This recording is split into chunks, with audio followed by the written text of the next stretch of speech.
اس کے بعد ابراہیم نے دعا کی،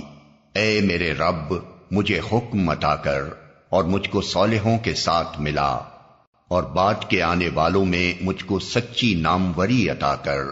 اور مجھے جنت نعیم کے وارثوں میں شامل فرما،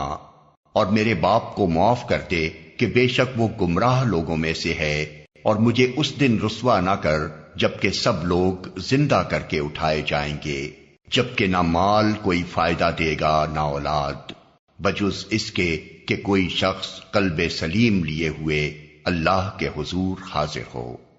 اس روز جنت پرہیزگاروں کے قریب لے آئی جائے گی اور دوزخ بہکے ہوئے لوگوں کے سامنے کھول دی جائے گی، اور ان سے پوچھا جائے گا کہ اب کہاں ہیں وہ جن کی تم خدا کو چھوڑ کر عبادت کرتے تھے؟ کیا وہ تمہاری کچھ مدد کر رہے ہیں یا خود اپنا بچاؤ کر سکتے ہیں؟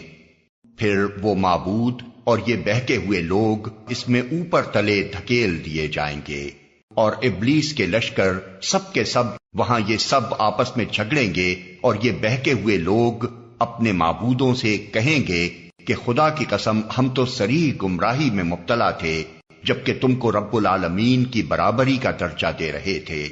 اور وہ مجرم لوگ ہی تھے جنہوں نے ہم کو اس گمراہی میں ڈالا۔